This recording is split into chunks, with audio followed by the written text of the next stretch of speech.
Tirur station പരിധിയിൽ election പ്രചരണ കൊട്ടിക്കലാശ പരിപാടികൾ കാര്യമായ രീതിയിലൊന്നും തന്നെ ഉണ്ടാവില്ലെന്ന് തിരൂർ ഡിവൈഎസ്പി പി ഷംസ് അറിയിച്ചു.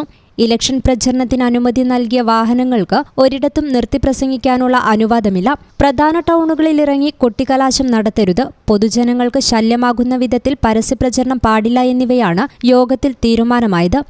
24-ാം തീയതിയുള്ള സാധാരണ നീതി വരെയുള്ള ഈ കൊട്ടിക്കലാശം നമ്മുടെ ലിമിറ്റിൽ വർഷങ്ങളായിട്ടില്ല. അത് ഈ വർഷവും അത് വേണ്ടാമെന്ന് തന്നെ തീരുമാനിച്ചിട്ടുണ്ട്.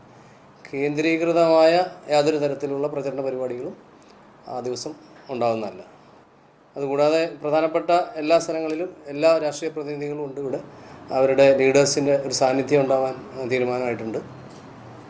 അതുപോലെ തന്നെ ഈ അനൗൺസ്മെൻറ്റിന് സാങ്ഷൻ കൊടുത്തിട്ടുള്ള വാഹനങ്ങളിൽ എവിടെയെങ്കിലും നിർത്തി പ്രസംഗിക്കുകയോ അത് ഒരു സ്ഥലത്ത് കേന്ദ്രീകരിച്ച് പ്രചരണം നടത്തുകയോ ചെയ്യാൻ പാടില്ല. അത്തരം സാങ്ഷൻ അല്ല അതിന് കൊടുത്തിട്ടുള്ളത്. അത് പാലിക്കാനായിട്ടും തീരുമാനമായിട്ടുണ്ട്. ഒരു സ്ഥലത്തും നിർത്തി ഒരു പ്രചരണം നടത്തുന്ന രീതി ഉണ്ടാകാൻ പാടില്ല. ഇതിനോടനുബന്ധിച്ചുള്ള ദിവസങ്ങളിൽ എല്ലായിടത്തും പോലീസ് സാന്നിധ്യമുണ്ടാകുമെന്നും ഡിവൈഎസ്പി പ്രത്യേകം അറിയിച്ചു. തിരൂർ ഡിവൈഎസ്പി പി ഷംസ്, മറ്റു പോലീസ് ഉദ്യോഗസ്ഥർ, വിവിധ രാഷ്ട്രീയ പാർട്ടികളുടെ തിരഞ്ഞെടുക്കപ്പെട്ട പ്രതിനിധികൾ തുടങ്ങിയവർ യോഗത്തിൽ പങ്കെടുത്തു. News bureau, Tirur. Qatar golden diamonds, Calicut road, Valanchery main road.